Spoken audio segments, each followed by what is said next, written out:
Hey guys, and welcome to another video. In this video we're watching Game Theory. Did the FNAF 2 movie finally solve the timeline? Just watched the FNAF 2 movie very recently myself. Cinema. It's actually cinema. I don't know what else to say. It's not actually as bad as people were saying. And was it the best movie ever? No, but didn't expect it to be, but it was very fun to watch and very good. Can't wait for the third movie, and it's going to be great. But let's just get right into this, see what they're saying. The FNAF 2 movie solves the FNAF game timeline by breaking one of the fandom's most foundational theories. Man, God. Scott really is just a troll, isn't he? The theory. Hello, Internet! Welcome to Game Theory, the show whose fate is to be spring-locked inside this franchise, whatever medium it's in. Just like we see the puppet spring-locked inside Toy Chica in the FNAF 2 movie. Now, that statement might be confusing for long-time FNAF fans who, for some reason, haven't seen the second movie yet. So, toy animatronics aren't spring-locks, they use Endo O2s. And up until now, you'd... Yeah! Yeah, they do! Huh? Yeah, why would the toy animatronics have spring locks? Now that, yeah, I did notice that they were spring locked whilst I was watching it, but it just didn't clock to me that, yeah, the toy animatronics are not spring lock suits. Wow, okay. Be right, that was our thinking. But then this movie came out and we see the quote ribs of the Endo O2. Yeah, that's just like the spring locks in Afton's spring Bonnie suit. Yep. That's not the only big reveal either. The movie also seems to tell us that there's only one spirit in FNAF 2, the puppets. The toys and the wizards aren't possessed. Charlie, or Charlotte as the movie continuously calls out, is the one controlling them, and she is the only ghost in the location. Yeah, so obviously I think it's always been that in the FNAF 2 game, there was never spirits. It was always a malfunctioning or hacked system where the security data would start to scan the faces for predators and all that to, you know, make sure the children are safe. So the FNAF 2 animatronics have never all been possessed. The wizards, I think that one I can't remember. If anyone wants to really correct me on that one, I can't remember if they were possessed or they were controlled or malfunctioning in some way. I'm guessing they were possessed because that just makes the most sense. But the original, the FNAF ones, animatronics, which I don't think they're original, I'm pretty sure they're more newer than the other ones, are possessed. And as we see in the movie, they're not possessed anymore, they die.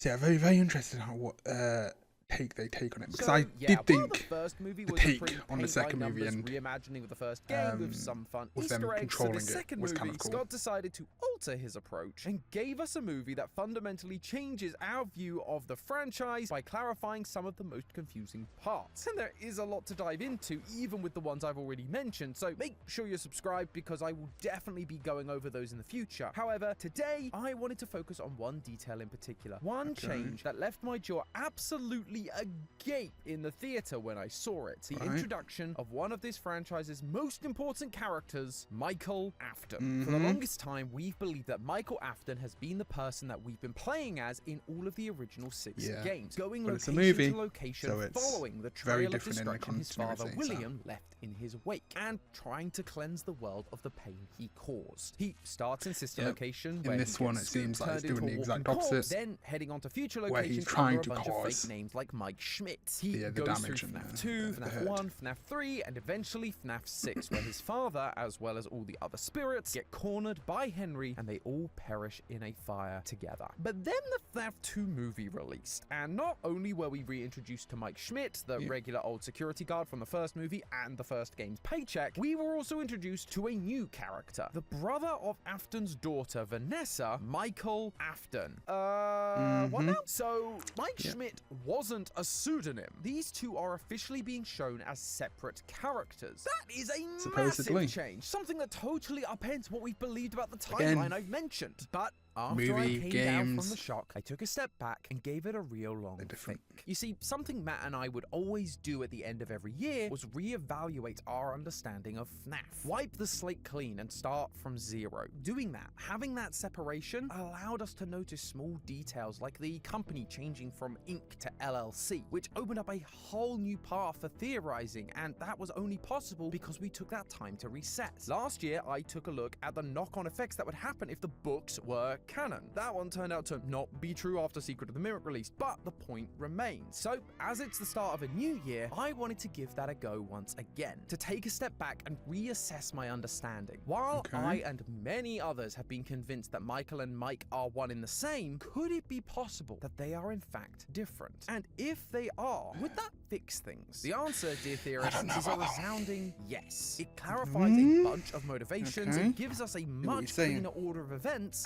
and it might even help confirm a theory that's existed in the fanbase for a long time. So, sorry Lee, I let you borrow it for a bit, but I'm stealing FNAF back now because I gotta get to the bottom of this timeline for good. Let me start by clarifying something myself. Can we use the movie to solve the games at all? It's a fair thing to ask. Much like the books, these movies seem to be alternate small reimaginings of the game's stories. We are seeing the events of FNAF 1 and 2, but key details are different. Vanessa, for example, isn't in the first few games. She's from Security Breach, and yet here she is in the first 2 movies. In this new movie, we see Charlotte dying at a Freddy's that the toy animatronics were at in 1982, but the game's version of Freddy's doesn't open until 1983. And at the end of the second movie, we also see a teaser for the third movie, where people find Springtrap to make their horror-themed attraction, which is the same as FNAF 3, but this time it's like a year into the future, rather than the 30 years into the future that the games do. They are clearly different stories, so how can we take them seriously from a lore perspective? Well, again, the answer lies in what I just said a few moments ago. The movies are like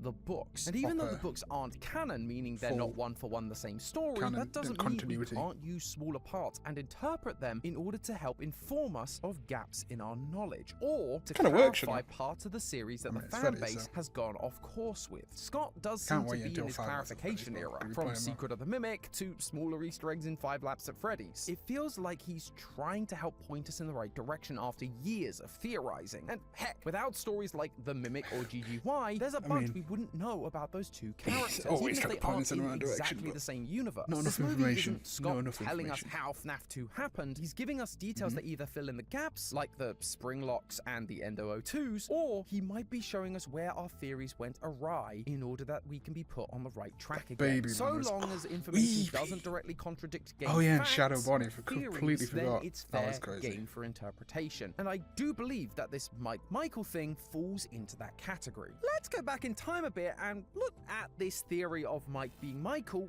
and where it came from, in order that we can see whether this change feels reasonable and what the knock-on effects are. It's very interesting. Matt first brought up this idea back in the episode FNAF, The Final Theory Part 2. That was 8 years ago and definitely wasn't the final theory, was it, Matt? You lied to me. Anyway, for this theory, there were 3 major pieces of evidence. Firstly, even though he calls himself Michael at the end of Sister Location, Father, it's me, Michael. During the game, we see the name Mike on hand units. He also used Mike in the security logbook, and when Afton perishes in Ultimate Custom Night, he also called him by this nickname. The second piece is that in FNAF 1, we play as a character called Mike Schmidt, who was fired for tampering with the animatronics and his odor. Now, not only, therefore, is he using the same first name, but when you're a literal walking corpse, you're probably gonna smell a bit. Fritz Smith was also fired for the same thing, leading us to believe that Michael was going location to location under fake names in order to fix everything. Which ties into evidence point number 3, where at the end of Sister Location, Michael tells his father, I'm going to come find you.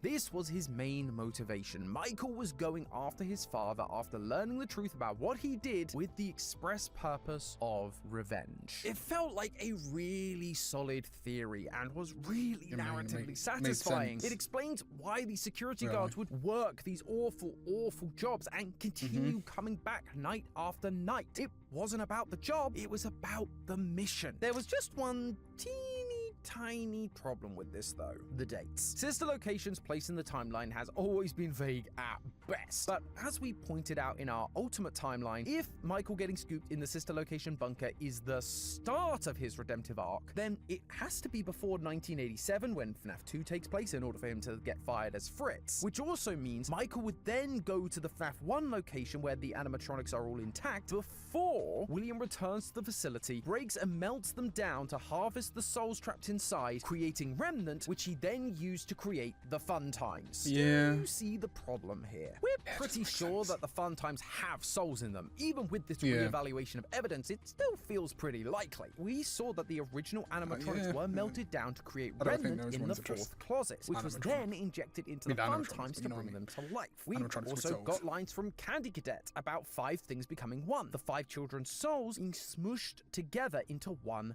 thing, which once Michael is scooped, they escape using his body as Ennard and then go on to become Molten Freddy, with the 5 souls being inside one body. We even saw these spirits arguing with Elizabeth in the source code of Scott's website, revealing to us that transformation from Ennard to Molten Freddy. And more recently, people discovered that the furnace during the Ennard repair level of Help Wanted contains a bunch of Endo-O-Rolls, the same endos used for the classic animatronics. That's cool. These being melted in Ennard's level, the character who is the culmination of these souls, it seems like they might be connected. So after breaking these animatronics apart, creating the Fun Times, and then getting spring-locked in a back room would all have had to happen before Michael goes down to sister location and gets scooped, which means Michael can't be the night guard in each location. Basically, even though we liked it, Michael being Mike was far from a clean theory. It had some good evidence for and against it, but it felt like the most narratively satisfying answer, and without much to tell us otherwise, that's what we and a lot of the fanbase stuck with. I mean, come on, who would use the same name multiple times? That would just make everything super confusing. Until you remember that this is the series that has so many Jeremys, it's hard to keep track. Scott, you know, Scott listen, would. Scott fully would. Eventually you just run out of names. And that reality has now come to a head because we have a movie that presents these two as distinct characters. Mike Schmidt is a guy trying to provide for his family and so takes these crappy jobs because he needs the paycheck, only to discover that he has a strange connection with the place, that William Afton kidnapped and killed his brother. Michael Afton, on the other hand, is a creep. I mean, just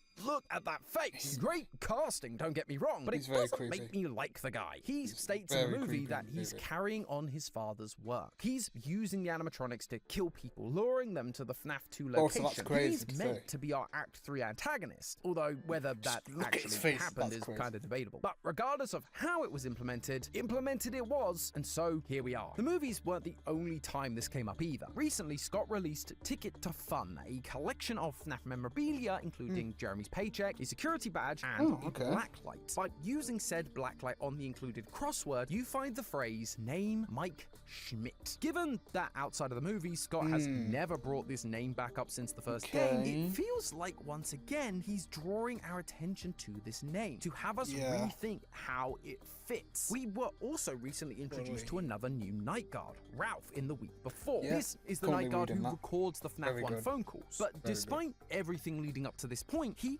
loved Freddy's and was there because he wanted to provide for his daughter. As the nights go on, he gains a morbid curiosity about what's happening, and so continues to show up each night. Clearly, people in this universe are just willing to work a bad job. It doesn't have to be because of some eternal vendetta. And all of this actually solves the issue I've been raising. What's With the economy Michael like in being his FNAF own 2? character, Maybe they he need now that money, doesn't have to be present at all in FNAF 1 to 3. He can just be the protagonist of FNAF 4 to 6. FNAF 1 to 3 instead can be the story of Mike Schmidt. His name is on the FNAF 1 paycheck. FNAF 2 starts with Jeremy, but after getting bit at the end of night 6, is replaced with Fritz, who is fired for the same reasons as Mike. So, I'm willing to believe that these two could still be the same person, with Mike using a fake name. I mean, in the FNAF 1 movie, we saw how much Mike was struggling for work, so maybe the pseudonym is so he can get work in the first place. Plus, we did see Mike in the FNAF 2 movie only completing during a single night when all the animatronics were active, just like Fritz. And then it all culminates in FNAF 3, like we're going to see in the movies, with Mike Schmidt now knowing what's going on and trying to end it all with fire. Although ultimately it fails because while he's learned all about Afton's crimes, he doesn't have a full understanding of everything like Remnant. I could see that being what they do if they want to make more movies, but I'll leave that kind of theorizing to Lee. This is where Michael can come in. We've suspected for a while that in FNAF 4, we're playing as Michael, not as the crying child David. Because while we see the hospital details tying us back to when David got phone call, we also hear things like the FNAF 1 phone call, which the crying child likely wouldn't have heard, but a grown-up Michael working as a security guard would have. And then in Ditophobia, we learn that it's a hallucinogenic gas used in a place that is weirdly similar to the FNAF 4 house. And in that story, it's a 17-year-old who hallucinates to be 7. At the end of the story, we also hear the voice of a middle-aged man on the tapes convincing him to turn the gas back on and return to the house. Most of the community has attributed this voice to William Afton, which makes a lot of sense given what we know about FNAF 4. Do you even know that story? I'd like to read that book. Connect this story to the Michael Afton we met in the movie. One who was helping his father, but maybe not fully of his own volition. He's being haunted by nightmares of animatronics, and he knows that disobeying his father will only lead to it continuing. He would then go down into the bunker following his father's orders. I found it. It was right where you said it would be, just like you asked me to. Which leads him to finding Baby, discovering the truth about what his father did, and all of that could happen after Mike Schmidt had already been to these locations, allowing William to go back to FNAF 1, dismantle the animatronics, melt them down for remnants, and infuse them into the fun times, fixing that core timeline issue. It could even be that all of this happens after FNAF 3. Michael's big ending monologue from Sister Location, where he says, "I'm going to come find you," shows an already burnt down Fazbear's Fright, meaning that event may have already happened. Personally, I quite like that idea, because it means after a few weeks, when Michael's body decomposes, Ennard leaves, forming their new bodies as Scrap Baby and Molten Freddy, and are almost immediately drawn to the FNAF 6 location, which takes place that same year, rather than these rogue animatronics and a literal rotting corpse wandering around for several decades. That would make a lot more sense, because it never made sense to me that there would be a, like you said, rogue animatronics and a rotting corpse just roaming around. Now, the rogue animatronics, you could technically, if they wrap it around into like how the movie did, where there's a festival, Faz Fest, and people are like, oh yeah, that's just a very cool costume, a very great cosplay. Still, bit suspicious. But anyway, the rotting corpse though is definitely one that people would be like, there's something wrong with him.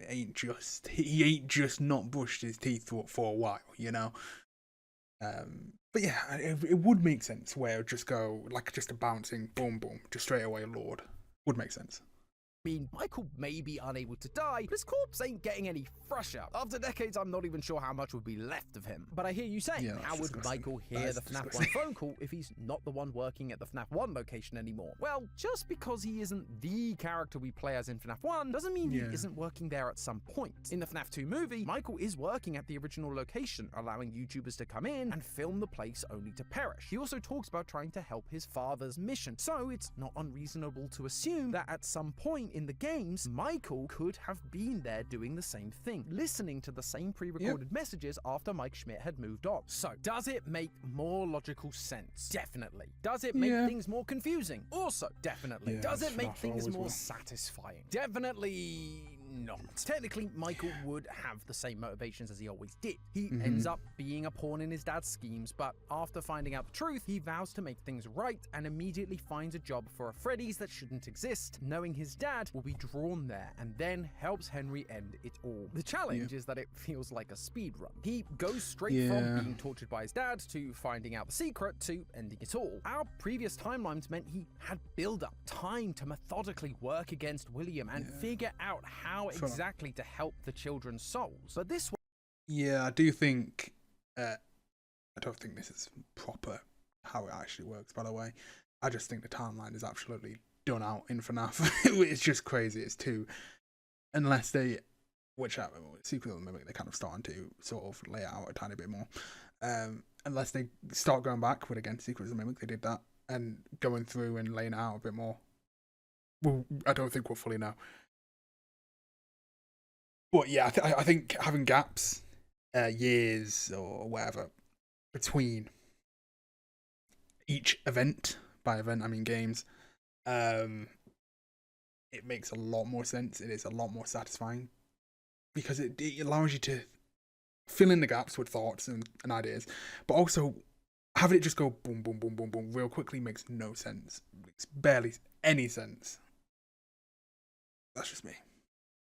While logical, would mean it all happens within the space of a single year. Yeah, no, and his that doesn't make sense. Redemption is very quickly paid off. Although, looking at the pace of the movies, maybe that's what Scott's going for. And speaking of the movies, Mike Schmidt being a separate character works there and feels satisfying because we get to know him. We know what drives him. But in the games, we know nothing about him. All of what I've suggested is essentially just inference from the movies, and that doesn't feel great because we want to feel like this character and their journey matters. Although I think it does matter, just maybe less for the character and more so for us. The eras of FNAF up until now have been essentially broken down like this: Secret of the Mimic, or the Edwin era, FNAF 1 to 7, the Afton era, and Help Wanted onwards, the Mimic era. Yeah. This, what we've been talking about, puts a divide in the middle of the Afton era as we currently know it. But I think that actually makes things clearer. Even though Mike Schmidt may not be important to the actual plot, what is important is what we learn in those games. We learn about the missing children's incident. We learn about Charlie being killed outside. And we learn about William Afton being spring-locked in the back room. The first 3 games, which were initially the only game Scott was going to make, were teaching us about William's crimes. This was the William era of the story. It wasn't for us to know Mike or care about his story. It was to get us invested in this villain and what he did. And by making us nothing more than a name, no face, no voice lines, it allowed us to sit in that chair, in that office, and witness it all firsthand. To become part of the ghost story. We became Mike Schmidt, a random guy who stumbled upon this place and this game and sat through 5 nights despite it scaring the heck out of us. Then, Scott, when the sequels happened, we went back because we felt the intrigue to learn more. And it felt good when we finally beat Springtrap because it felt like we'd ended this horrible man's reign of terror. We did that. But that novelty admittedly only lasts for so long, which allowed the story to be followed by the Michael era, where the story shifts from being a spooky first-person mystery into a character-driven one. We go beyond William's crimes and into William the man, William the father. We learn about his 3 kids, David in FNAF 4, Elizabeth in Sister Location, and throughout it all, we see what it was like to be a child of William through the eyes of Michael. This makes you hate the man even more because not only was he a monster who committed awful crimes, he was a monster towards his own children, seeing them as nothing more than tools in his experiments, which leads us to cheering on Michael as he finally wins against his old man, where we then get to see him tortured for all eternity. We want so desperately for this story to be this big overarching idea, with every character being important to the plot. We're very guilty of that on this channel, to say the least, because it's what feels most satisfying. But actually, we might be being shown that sometimes a character is just a character, a means to an end, a way to take us, the audience, on a journey so that we can learn about the things that matter for that moment. Sometimes a story is just a story. It also means that characters can't stop being important. Right now, the story is no longer really about William or Henry, it's about Edwin and the Mimic. We can't be afraid of letting go of characters or of letting new ones come in, even if it's just for a short while. I guess sometimes you just need a Jeremy or a Mike to do something to help things progress. But hey, that's just a theory. A game theory! Thanks for watching. World premiere on Game Theory. Who caused the Bite of 83? I never got the idea that a new character, something like the Mimic, can't come in and then, probably. I get why people complain, because it feels like the Mimic comes in and then at the very early on in 1979, where we're introduced. Well, we're not introduced. Security Breach were introduced, but I mean, the earliest that we're introduced to him existing, and obviously it existed earlier than that. But we obviously know that it existed through FNAF 1, FNAF 2, FNAF 3, FNAF 4, yada yada yada. but we don't know where, how, or where, like what it was doing during those games. I get why people complain about that, but we'll find out, I guess, soon. I can't wait for the next game. But it will be very interesting because it just depends what they do with the mimic, because I like the mimic's idea. It just depends what he does with them. If it's like they start just doing random things where it's like the mimic was actually why this happened, and it's like but it would be cool if they added additional things. But anyway, I do think this video shines a light on some things where I was like, oh yeah, Springlocks, totally forgot about that. Obviously the movie flipped Michael into not really stopping his father. To be fair, in the third one, his father will be coming back, so maybe he will, but it feels like more so he wanted to help him. And he's kind of more like his father, wants to be like his father, help Mr. Willie A. But anyway, very interesting theory. It's just a theory, as they say. Very interesting to see Five Nights at Freddy's, what that brings. Going to be playing now with BPSolos. Then also the next mainline FNAF game. Can't wait for that. Hope you like that video. Please like, subscribe, dislike if you dislike it. Hit the bell button to get notifications for more FNAF videos and just horror videos in general. And I'll see you in the next one, guys.